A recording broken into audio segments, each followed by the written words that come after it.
What's going on, guys? J-Raz Exotics. It has been a little while since I made a full-length video, so I thought I'd give you guys a little update on all the tanks. I'll be completely honest, I don't do that many full-length videos because I don't have a computer that is built for video editing.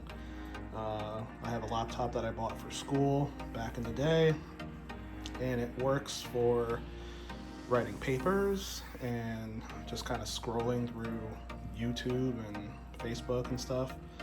But it's not really built, doesn't have the memory for 4K video editing. But that being said, I'll suck it up and give you guys an update. So this was my original 29 gallon. Nothing's really changed. It is a community tank. In here, there is one male beta. His name is Steve. He has some torn up fins. So he just kind of chills in the Amazon frog bed. We have some black neon tetras. There's a couple of random guppies in here that are breeding. Not as prolifically as I thought they would. There's probably 2 babies in here in the past 2 or 3 months. Bunch of snails, some red-eye tetras. I think I'm down to 1 glass catfish. I started with 5 back in May, and they've slowly dwindled. The thing is, I don't even see them. They die in this tank, and they're basically just reabsorbed into the system. Don't mind my daughter's little shopping cart. She's a shopper like her mom. But yeah. Sorry about the glare. This tank is in my living room, as I'm sure you can tell on the glare. But I have a huge bay window and a normal window in this living room. So the glare is real in here. But let's move on to the more exciting stuff. Now we are down in my basement, fish room, office, whatever you want to call it.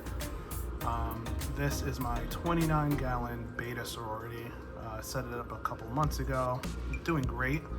I've seen some horror stories about Betta sororities. They don't work. They're going to kill each other. These girls seem to be doing great. I started off with either 9 or 11 betas. I lost 1, and it wasn't due to violence or anything. She got dropsy, which is basically a thing that betas can get. They're prone to. Could be overeating, could be a number of things. Basically, they just bloat like crazy. I also, as you can see, have ember tetras in here that I have to feed. So they get these. It's a mix of these 2 foods. So the Fluval Bug Bite Beta formula, little pellets, and as well as micro pellets.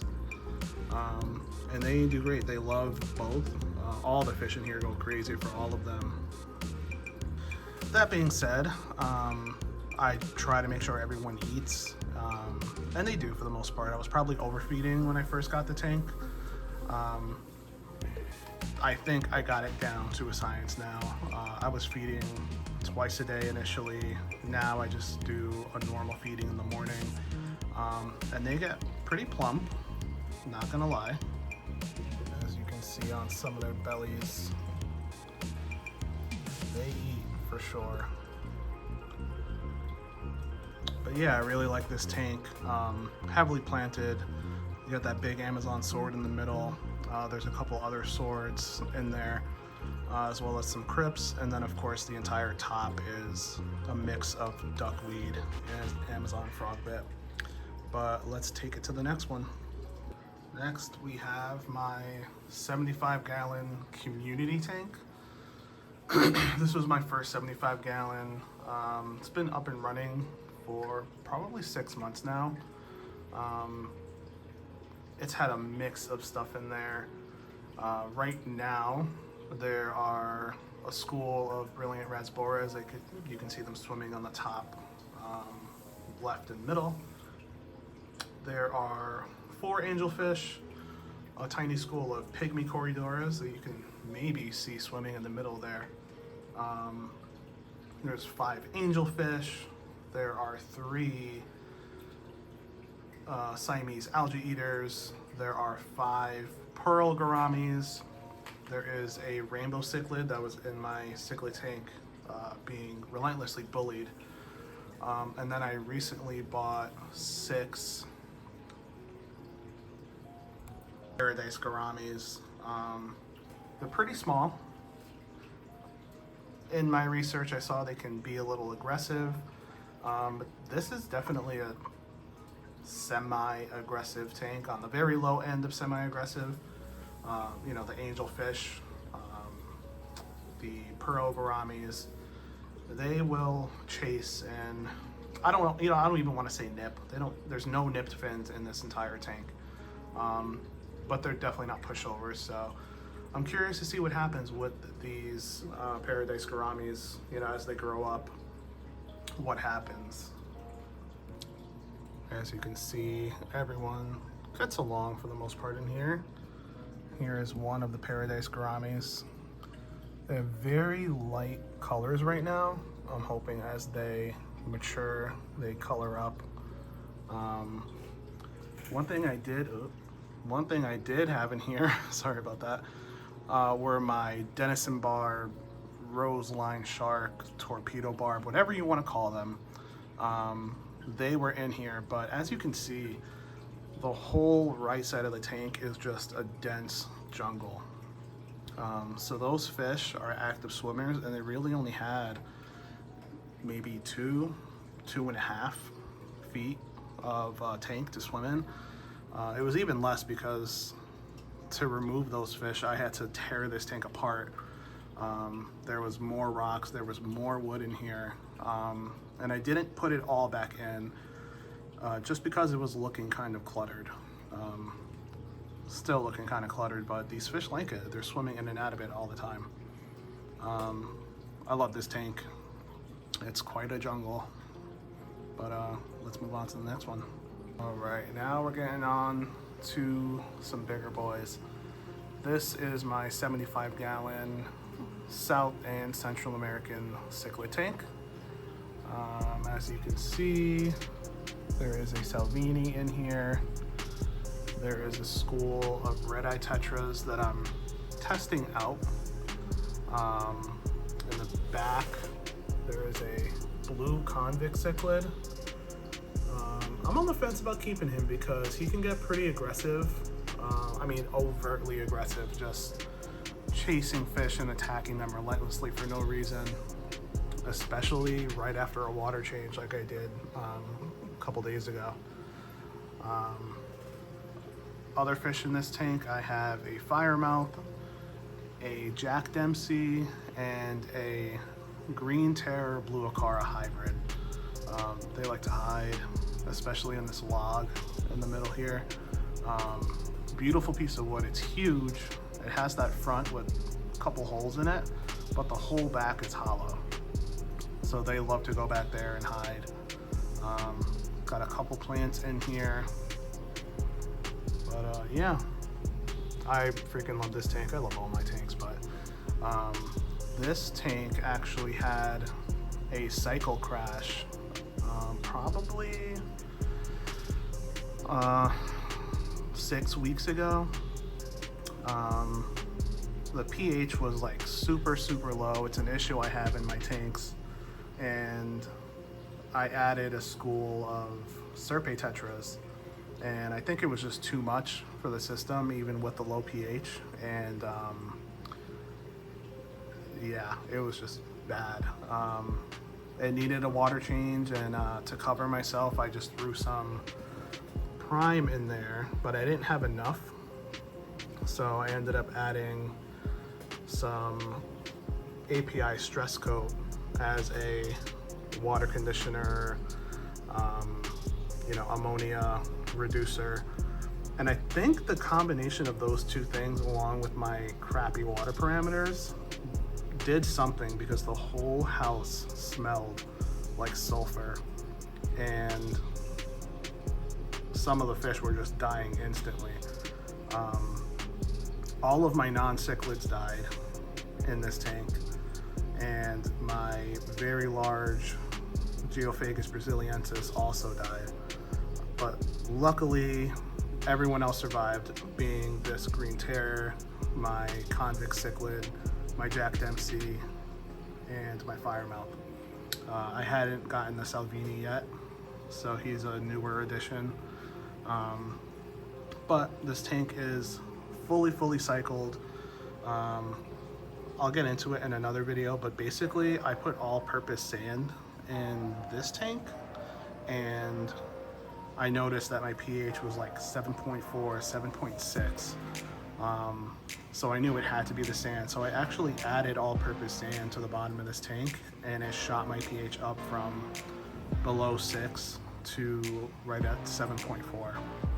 And within a week, this tank was fully cycled, no ammonia, no nitrite. And I'm over filtered and do weekly water changes, so this tank is looking great. Let's move on to the final one. And last but not least, this is my newest tank.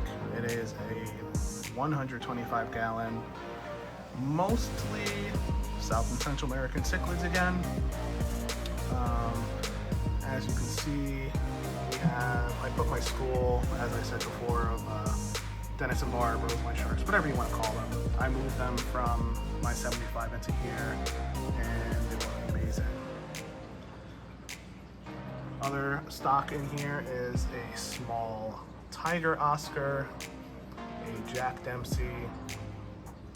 There are 3 electric blue Acara in here.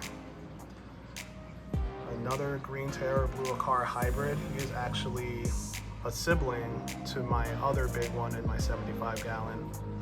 I just freaking love these things. My big one in my 75 gallon has more of an Acara temperament. This guy acts a little more like a green terror, but it's an aggressive tank, so that's okay. Other stuff I have in here, I have a Viejas and Spillum, who is plump. There's the other electric blue Acara. I have a red jewel cichlid, who is technically not an American cichlid. They're technically African, but same water conditions, so he or she is doing fine in here. I have another Salvini. I'm sure you guys can tell what my favorite group of fish are here. They're so inquisitive. I try to get a side profile and he just follows me. And then another thing that you guys are definitely not going to see in here, I have a 4-line catfish. He hides in there all day. When I feed the tank, sometimes he comes out, but they're nocturnal. So I rarely see him, but when I come out here in the morning, any bit of food that was kind of left on the bottom of this tank is gone. And when I do see him, he is plump. So he's definitely coming out, he's definitely eating. Oh, I almost forgot about these guys because they're so shy. I have 2 bala sharks in this tank as well.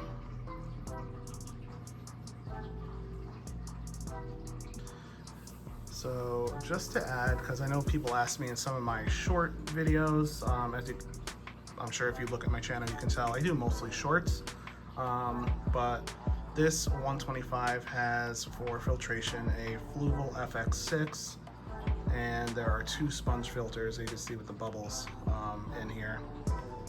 So it worked out great. It cycled instantly. I took a basket of media from each of my 2 Fluval FX4s that I have on my 75s, and put them straight in this FX6. So boom, added fish the next day and we were golden.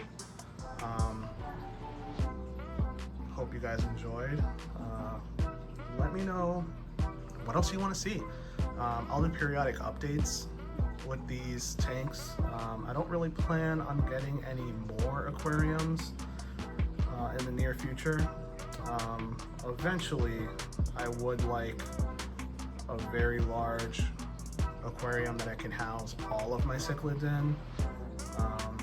Toying with the idea of a plywood aquarium, but that's not happening anytime soon. I'm gonna let these guys grow out. I'm gonna let this tank fill up. It's only been 3 weeks or a month.